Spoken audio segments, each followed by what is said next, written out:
أعوذ بالله من الشيطان الرجيم بسم الله الرحمن الرحيم اللهم صل على سيدنا محمد الفاتح لما أغلق والخاتم لما سبق وناصر الحق بالحق والهادي إلى صراطك المستقيم وصلى الله عليه وعلى آله وصحبه حق قدره ومقداره العظيم اللهم صل على سيدنا محمد وعلى آل سيدنا محمد كما صليت على سيدنا إبراهيم وعلى آل سيدنا إبراهيم وبارك على سيدنا محمد وعلى آل سيدنا محمد كما باركت على سيدنا إبراهيم وعلى آل سيدنا إبراهيم في العالمين إنك حميد مجيد إلهي أنت مقصودي ورضاك مطلوب يأتيني محبتك ومعرفتك يا أرحم الراحمين أعوذ بالله من الشيطان الرجيم بسم الله الرحمن الرحيم قل هو الله أحد الله الصمد لم يلد ولم يولد ولم يكن له كفوا أحد. Alhamdulillah wa syukur ala ni'millah para sahabat sekalian. Kita mensyukuri terlebih dahulu Allah memberikan waktu kepada kita masih bisa masuk ke dalam halaqah zikir dalam keadaan yang seperti sekarang ini, dan apa yang sedang kita rasakan. Alhamdulillah kita masuk di dalam halaqah zikir ini semua atas dasar kehendak Allah Ta'ala, dan Allah lah yang mentakdirkan kita bisa mengaji di malam Sabtu ini. Alhamdulillah, semoga Allah mengampuni kita semuanya, dan Allah memberikan ganjaran yang terbesar di dalam setiap langkahnya bagi orang-orang yang masuk ke dalam halaqah zikir ini. Apalagi saya lihat banyak yang dari jauh, sangat jauh, dan setiap langkahnya semoga gugurlah dosa-dosanya. Amin ya Allah ya Rabbal Alamin. Para sahabat sekalian, masih diolah ini di dalam sekitar kehidupan kita. Tadi saya Jordan Islam di dalam kitab Ihya Ulumuddin itu ada berbagai macam keadaan yang biasa dipakai oleh kita di dalam kehidupan. Khususnya gerakan-gerakan hati yang keluar melalui lisan kita, masih bersambung. Dia adalah berupa geliat keinginan, judulnya. Jadi semua berdasarkan keinginan. Ini judulnya. Semoga Allah memberikan rahmat dan kepada yang mulia Imam Al-Ghazali yang kitabnya dibaca oleh kita sekarang, dikaji. Bila kita tidak diingat-ingat dari kitab Ihya Ulumuddin itu dan dibacakan oleh Syekh Jordani Salam tadi, maka suka banyak yang lolos di dalam kehidupan kita karena ghaflah kita yang ada, ketidakwaspadaan. Ini dia. Kewaspadaan adalah termasuk yang utama di jalan tasawuf ini. Menjaga berbagai gerakan-gerakan syaitoniah yang ada di dalam hati, yang akan kita keluarkan melalui lisan kita. Atas dasar keinginan yang menggebu keluar. Bisa itu bahasanya, maafkan saya memakai bahasa menggebu karena ada desakan dari dalam hati. Maafkan kalau kurang cocok bahasa menggebu itu. Paling tidak dorongan dari dalam hati. Atas dasar keinginan. keinginan sejenak saja. Yang pertama, keinginan berjudul ingin dipuji. Yang kedua, judulnya ini beberapa macam. Ingin dipercaya. Maka datanglah, keluarlah keberbohongan. Yang ketiga, keinginan keberuntungan. Semua judulnya keinginan, desakan keinginan.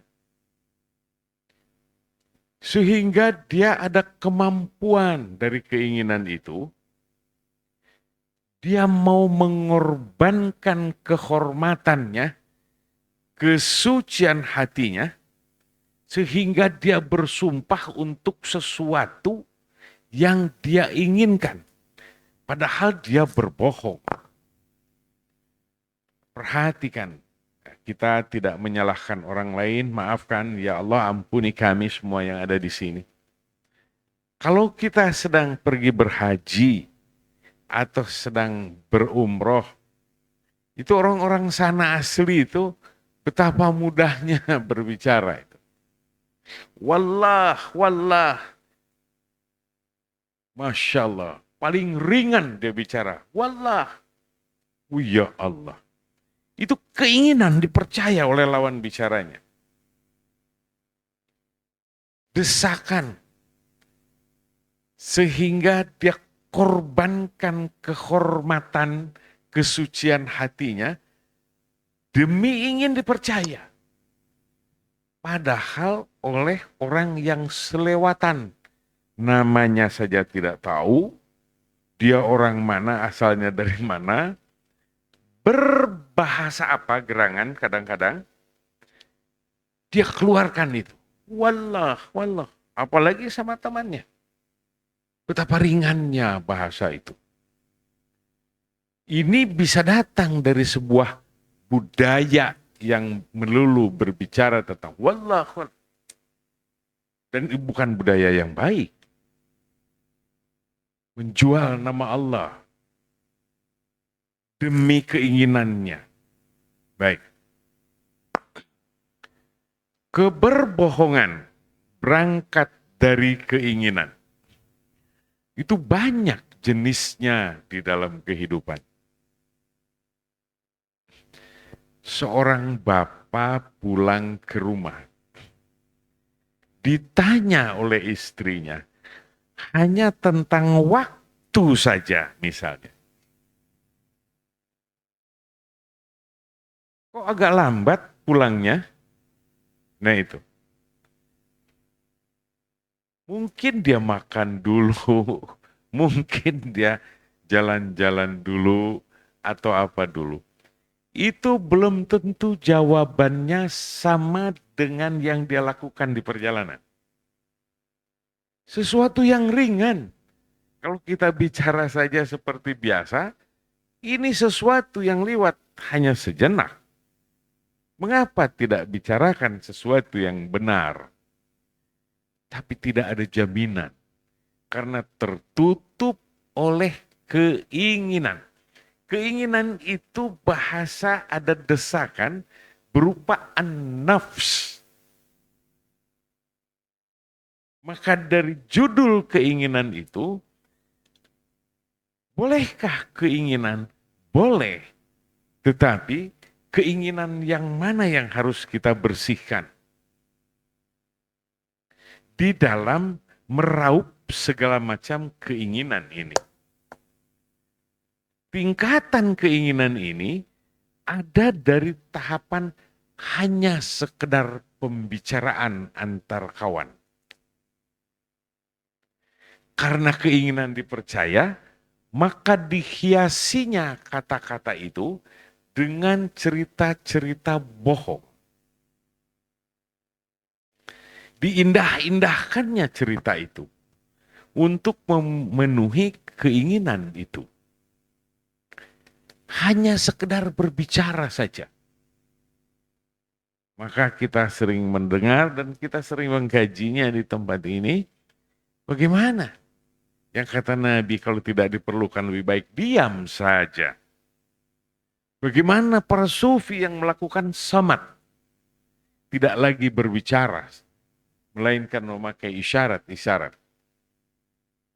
Memang samat itu ada khusus, ada, maafkan saya kalau saya masih menyebut makom. Karena makom itu masih bergerak dia. Tahapan, ada tahapannya. Ada pergerakan, ada gerakan, ada talwin, maafkan saya. Tetapi yang sudah tamkin atau menetap di sebuah keadaan, maka itu adalah jubahnya. Samat itu jubahnya. Kembali kepada keberbohongan. Ada sesuatu yang ringan yang sesungguhnya tidak perlu. Kalau kita menekuninya, kita mentafakurinya, dan berupa kesadaran diri berdasarkan pengetahuan, saya memberi contoh misalnya di dalam sebuah jual beli. Jual beli itu muamalah.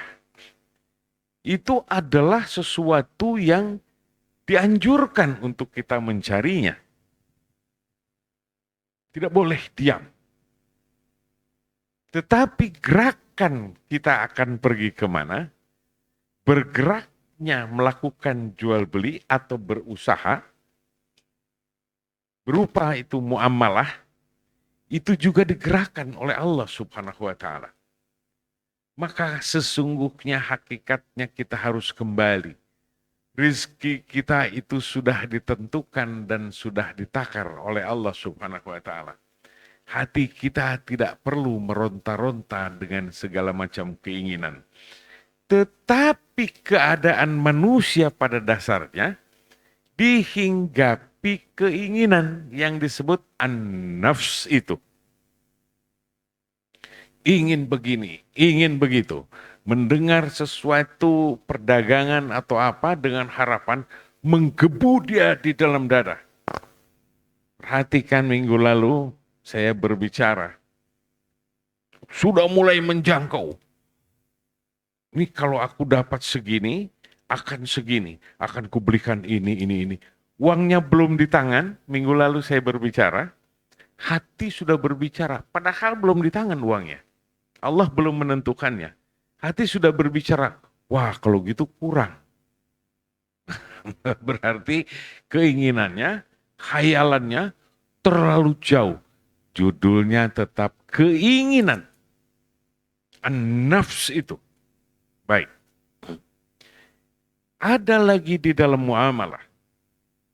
Di dalam setiap perdagangan kecil maupun besar. Karena keinginan keberuntungan bisa melakukan tipu muslihat. Nah, ini dia. Ini yang disebut di dalam kitab tadi, keberbohongan. Yang tadi sampai bersumpah, wallah. Yang ini biasa-biasa saja. Baik, yang saya alami saja.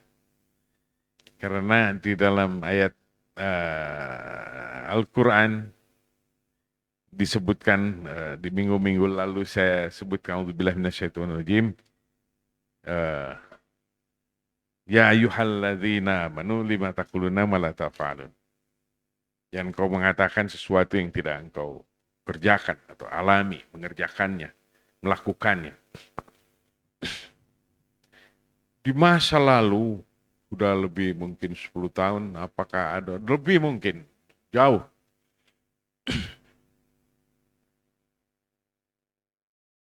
Seorang pedagang rambutan. Sekarang sudah jarang menjual rambutan yang rasanya asam. Karena rambutan yang rasanya asam, pohonnya sudah ditebang. Maka saya sering mengingat-ingatkan lagi, mana jenis buah rambutan yang seperti ini. Jangan engkau musnahkan nanti sudah tiada di alam semesta ini, karena rasanya asam.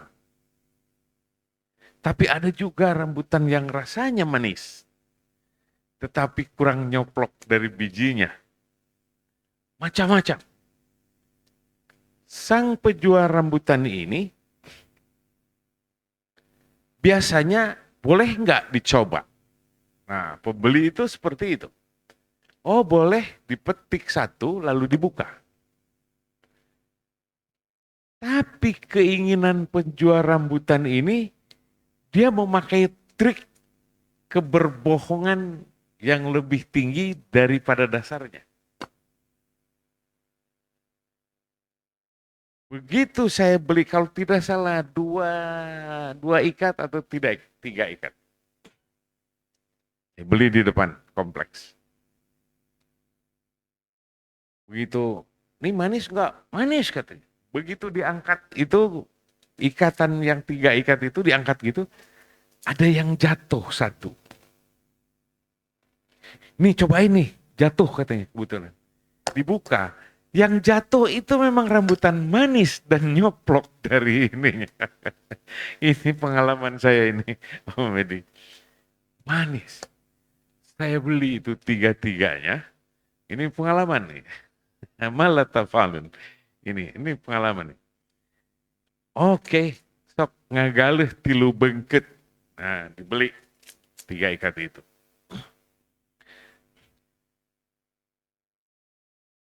Karena saya mengendara mobil gitu sampai rumah, saya makan. Semuanya satu asam. Ini asam, asam. Lah ini. Jadi yang jatuh satu itu memang diambil yang nyoplok dan manis. Oh, saya bilang, ini dia tipu muslihat. Akan kukembalikan ini semuanya dan akan kuniatkan di dalam dada, ini sedekah untukmu. Akan kubalas dengan sebuah keindahan. Saya kembali lagi datang. Saya bilang, Pak, maaf, ini rambutan ini tidak sama dengan yang saya tadi coba. Saya kembalikan saja dan uangnya untuk Bapak. Insya Allah saya ridho, saya cepat tinggalkan. Wallahualam, seperti apa, mungkin saking malunya atau bagaimana, dulu di depan pos kamling itu dagangnya itu, kalau zaman dulu belum ada ini, di situ. Dia tidak berani lagi dagang di depan. Satu, efeknya membuat pelajaran, jangan berbohong. Yang kedua, alhamdulillah, saya niatkan dari dalam hati, saking susahnya dia mencari uang, saking keinginannya menggebu, rambutannya akan laku, maka dia berbohong dengan tipu muslihat yang seperti itu. Ini adalah pengalaman yang saya alami. Setelah itu dia nyebrang ke blok saya sana, jualannya di sana. Semoga Allah mengampuni dia. Tuh, kalau kita mengalami yang seperti itu. Ada lagi, satu lagi. Kita membeli buah durian. Nah, jadi kita berbicara di dalam strata perdagangan. Hati-hati kalau ada yang berdagang. Nih, di sini jangan dilakukan. Sebelum kita memilih buah durian yang mana, dia sudah mengambil durian contohnya, contoh sendiri, yang kecil-kecil dia buka itu semua. Jadi bukan durian yang kita pilih. Jadi kalau ini manis, yang kecil itu sudah laku. Karena dia sudah beli, sudah belah. Dan kalau kita tidak mengambilnya juga yang sudah dibelah ini, maka si pembeli akan merasa kasihan. Ini keberbohongan dan ini tipu muslihat atas dasar keinginan buah yang kecil ini cepat laku. Itu satu. Adakah lagi? Ada, karena saya yang mengalaminya.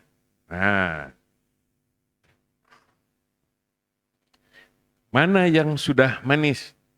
Oh, yang ini satu, dua. Yang kurang manis dipisah sebelah kiri.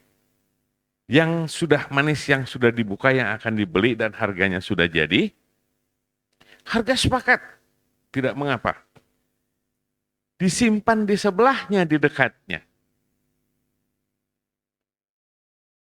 Berapa itu? 6 biji yang jadi. Yang tidak manis di sebelah ada beberapa biji, yang manis ada, ini sudah terpilih 6 biji. Begitu sudah kita bayar, begitu sudah kita berangkat, gitu. Yang tidak manis tadi kan sama buah durian, berduri semua itu. Dipindah 2 durian ke sana, yang tidak manis ini, ke golongan yang manis yang akan kita ikat bawa masuk ke dalam mobil.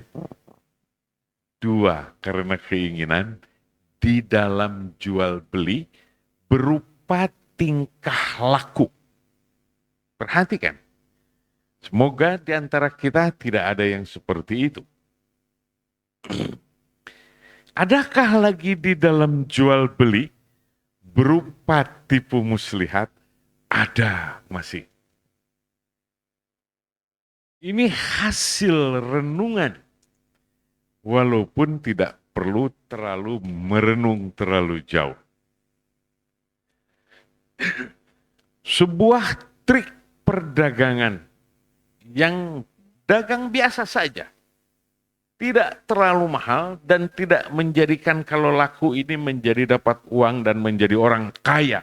Tidak. Sangat sederhana. Kita menjual barang kalau berdagang. Berapa ini harganya? Dia bilang 10 rupiah. Dia membelinya 6 rupiah. Di dalam hadis disebutkan, bolehlah itu ditawarkan 3 kali lipat. Pada dasarnya, muamalah itu setelah akad, itu sah hukumnya dan halal. Dia suka dan kita suka. Batasan-batasan yang bisa dibatasi itu 3 kali lipat dari harga kalau yang seperti biasa. Dagang biasa. Baik. Dia beli 6 rupiah. Atau kita yang jadi pedagang. Kita membeli 6 rupiah, kita jual 15 rupiah. Boleh kalau itu pantas dan yang membelinya mau. Kata yang membeli mahal amat. Lalu kita yang menjual ya ditawar saja. Jangan 15 dong, 10 boleh nggak? Kata kita yang menjual, belinya aja 12 katanya. Ini dia.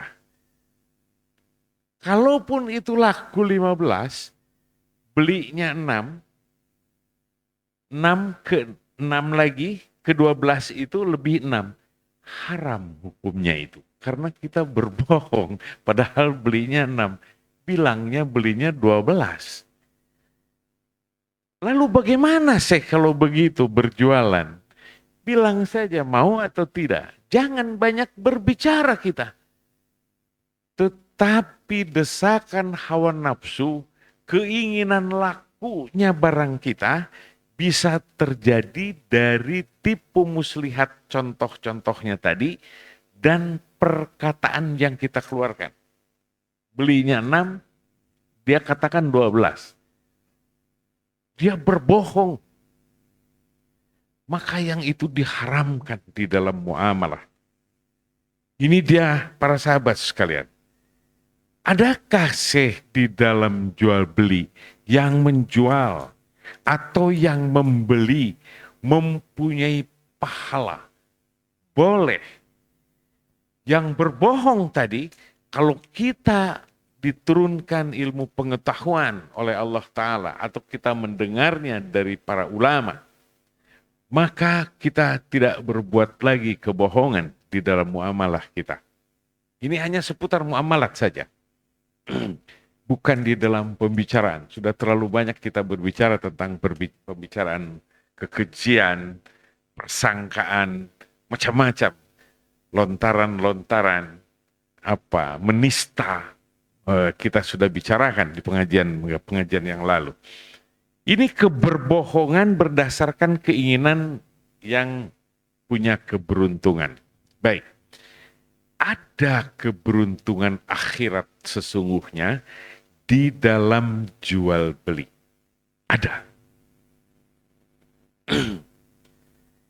Kita yang membeli. Berapa nih harganya? 10 rupiah.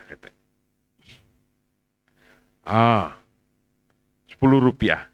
Kita berani itu 10 rupiah. Karena di mana-mana pun kita tahu harganya itu memang rata-rata 10 rupiah. Atau kita menilainya pantas barang itu 10 rupiah. Boleh nggak 8? Oh ya, nggak apa-apa. Belinya berapa? Jangan 1. Boleh, berapa? Ayo. Boleh 8 katanya. Lalu kita membayarnya tetap 10 rupiah. Dapat kita barang, kita sedekah juga kepada si penjual 2 rupiah. Oke. Bagaimana sang penjual yang mau bersedekah kepada yang membeli? Sudah barangnya laku, dia bisa bersedekah pula. Berapa harganya ini? 10 rupiah.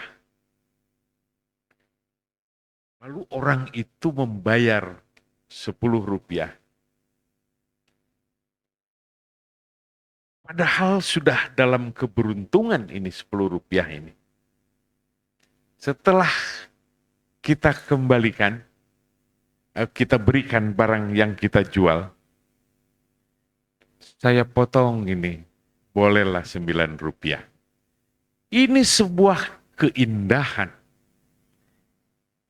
Keindahan kita yang bersedekah kepada si penjual adalah keindahan sedekah kita berupa sebuah keberuntungan untuk yang sedekah ini di akhirat nanti memberi manfaat.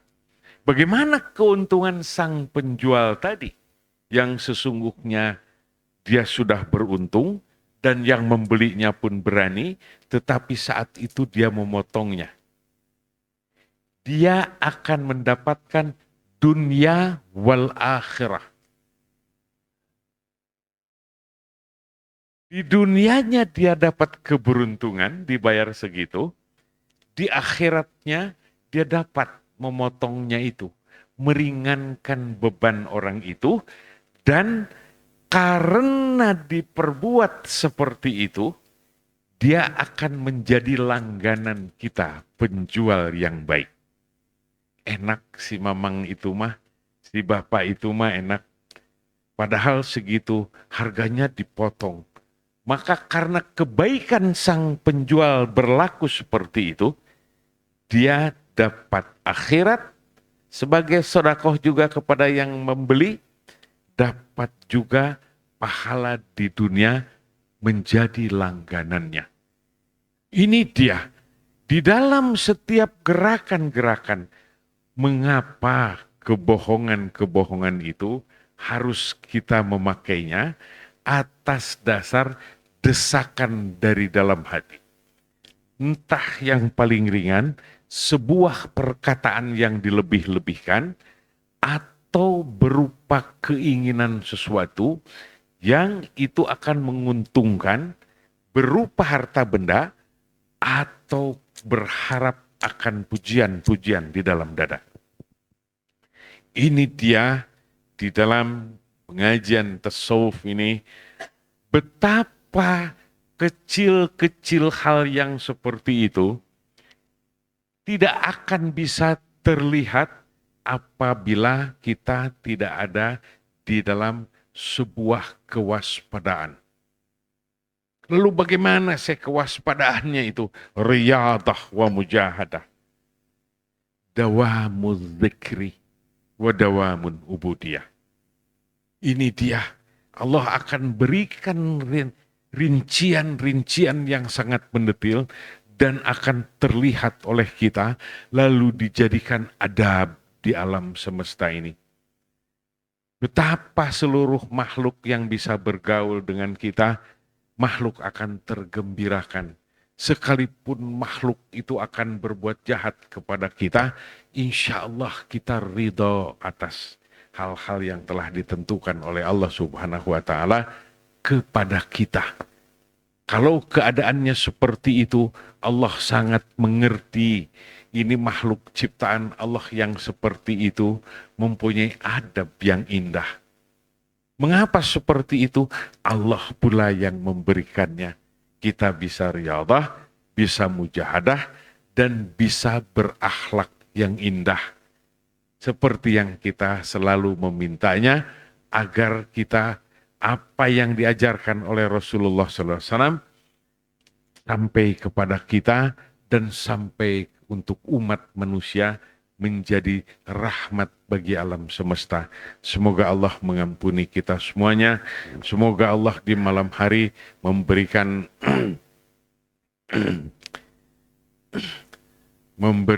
ampunan kepada kita.